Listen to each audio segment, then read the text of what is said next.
bimbingan belajar Arif.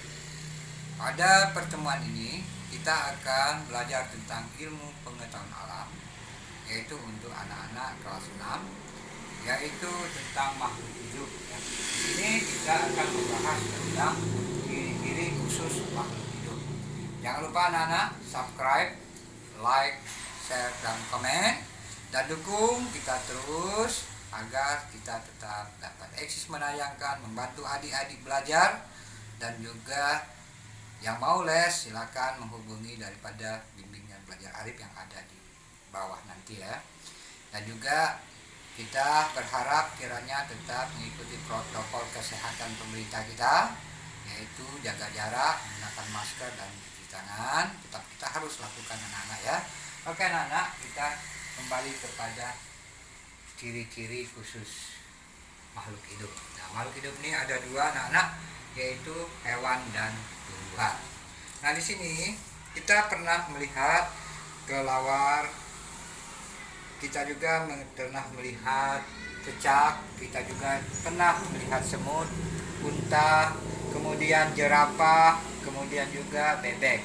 Mereka hidup di tempat yang berbeda dan juga cara makan dan juga cara habitatnya berbeda ya. Jadi kita di sini kita mencoba untuk ciri-ciri aja ya, ciri-ciri yang bisa kita lihat, yang sehari-hari bisa kita membaca keadaan daripada hewan maupun tumbuhan tersebut. Pertama adalah sini ciri hewan kelelawar. Nah, kelelawar ini adalah mamalia yang dapat terbang ya. Nah, dia memiliki jari-jari tangan terdiri dari 4 jari. Bentuk jari kaki besar, bercakar panjang, melengkung, dan dia menyusui. Tentu kalau menyusui tentu dia melahirkan ya. Nah, kelelawar ini penglihatannya buruk. Dia menggunakan satu sonar ya, atau kalau kita lihat itu adalah bentuk sonar ini pendeteksi terhadap benda-benda atau makanan sekitarnya ya. Nah, jadi dia juga bersifat ekolokasi ya. Ini sekadar kelelawar ya. Kemudian kita juga pernah di rumah kita mungkin melihat cecak ya. Cecak ini sejenis hewan reptilia ya. Nah, berarti reptilia berarti tentu anak-anak bisa mengetahui, itu tentunya merayap ya. Kemudian memiliki kemampuan autotomi. Apabila dia dikejar musuh ataupun dia dalam bahaya, dia memutuskan ekor. Nah, ekor ini bisa tumbuh kembali ya. Kemudian juga dia memiliki lidah panjang ya, dan lidah panjang ini dan sangat lengket ya. Jadi dia bisa memakan serangga, ataupun juga di anak-anak dia bisa cepat memangsa daripada makanannya ya, seperti nyamuk ataupun laron ya. Dia sangat menempel ya, juga dia menempel sifatnya karena ada di kakinya itu sebangsa alat perekat ya. Nah, kemudian semut. Nah, semut ini juga sering kita lihat dia hidup berkerumun, hidupnya di dalam tanah. Apabila dia mencari makanan, dia keluar, dia kembali lagi ya. Nah, dia ini buta dan tidak bertelinga, itu ya cirinya. Kemudian dia memiliki antena di kepalanya. Dengan antena ini dia bisa untuk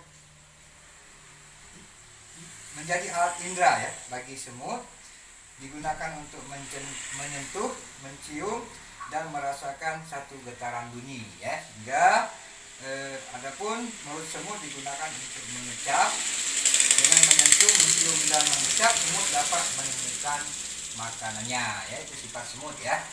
Kemudian ada lagi, mungkin anak-anak pernah lihat di gurun pasir ataupun juga di padang pasir, itu unta ya, karena hidupnya di gurun atau di daerah yang sangat gersang. Nah, dia bisa bertahan hidup karena dia mempunyai punuk. Punuk itu tempat cadangan makanan. Jadi walaupun dia berhari-hari nggak makan, karena ada cadangan, dia tetap bisa hidup ya.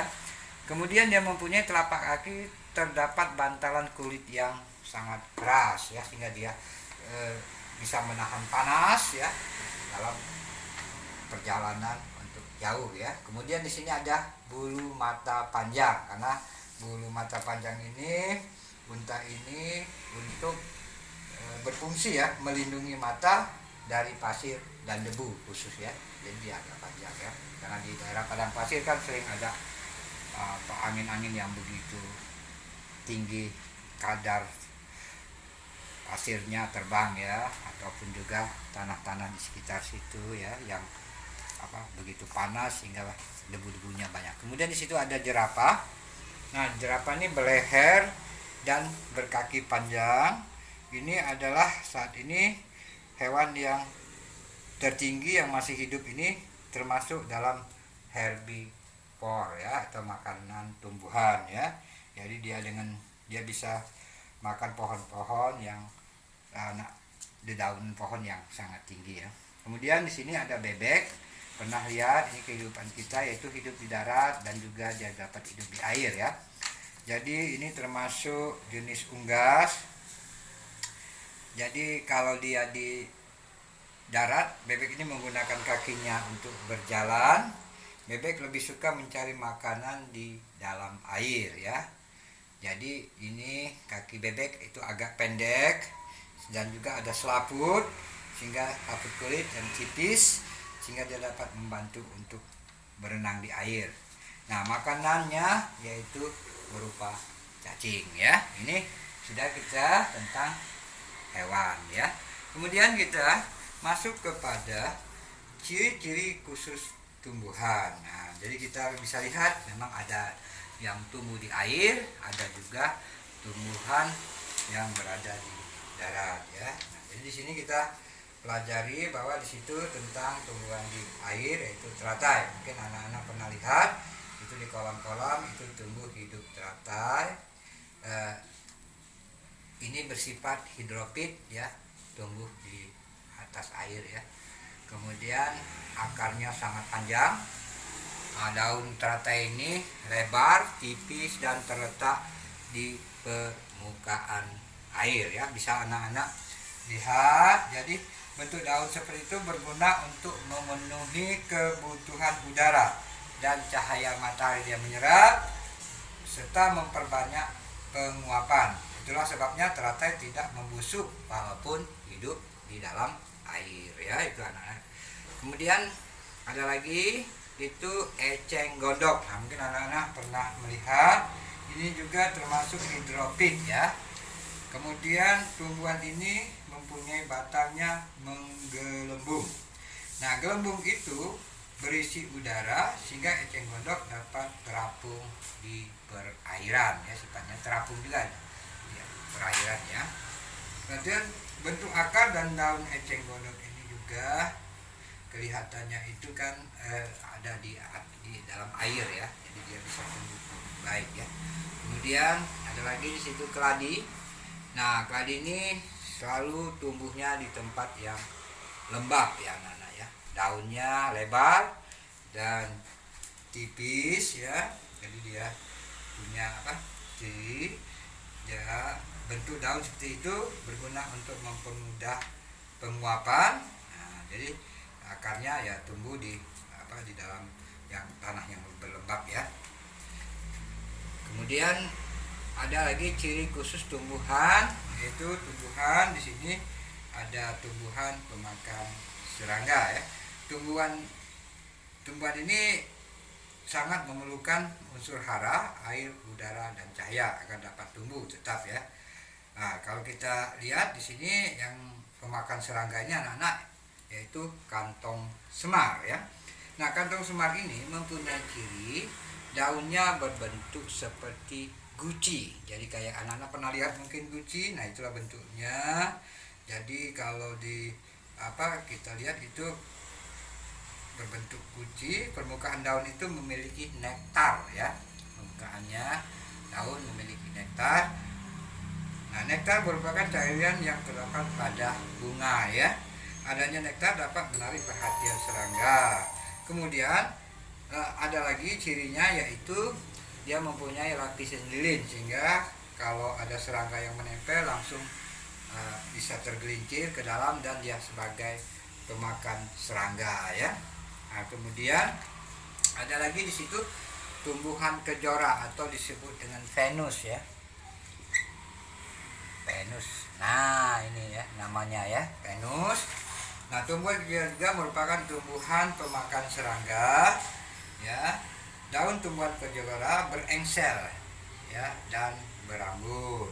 Dia berwarna merah ya, sehingga menarik daripada serangga ya. Kemudian yang selanjutnya, tumbuhan ini mengeluarkan cairan yang dapat melumatkan tubuh serangga yang masuk ke dalam daun tersebut ya. Dalam waktu singkat tubuh serangga telah berubah menjadi gugur sehingga nitrogennya dapat diserap oleh tumbuhan kejora. Nah, dari sekian banyak ini, ciri-ciri khusus yang dimiliki hewan dan tumbuhan merupakan bentuk satu adaptasi ya. Jadi adaptasi itu ada 3, morfologi, fisiologi, dan adaptasi tingkah laku ya. Nah, saya gambarkan di sini ada 3. Nah, ya.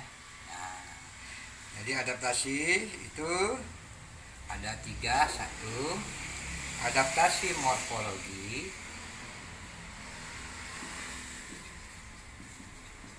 Nah, ya, adaptasi morfologi penyesuaian diri ini ya.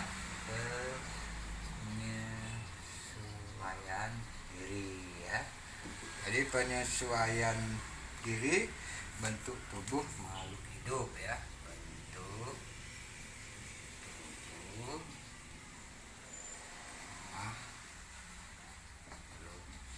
hidup ya. Makhluk hidup terhadap lingkungannya. Terhadap lingkungannya ya. Nah, ini 2, adaptasi fisiologi ya. Fisiologi. Apa maksudnya? Penyesuaian fungsi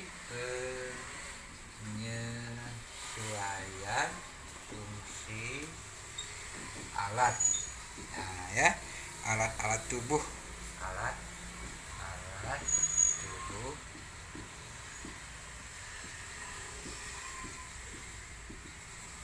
hidup ya. Alat-alat tubuh makhluk hidup terhadap lingkungannya. Terhadap lingkungannya. Nah, ya. Kemudian adaptasi tingkah laku ya. 3, adaptasi tingkah laku, yaitu penyesuaian berupa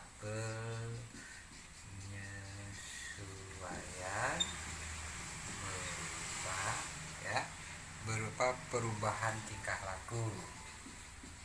Perubahan tingkah laku ya.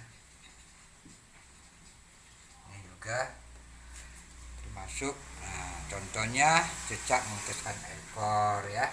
Ini contohnya kayak tadi ya, contohnya adalah kantong semar ya, menggunakan enzim. Yang tadi juga ini bebek contohnya, bisa dibentuk tubuh makhluk terhadap. Oke, demikianlah ciri-ciri khusus makhluk hidup.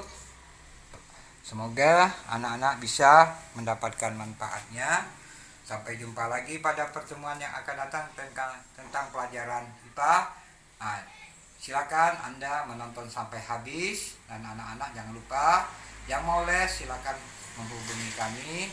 Nanti kita atur waktunya untuk tayang langsung ya, sehingga anak-anak bisa belajar. Oke? Jangan lupa subscribe, like, share.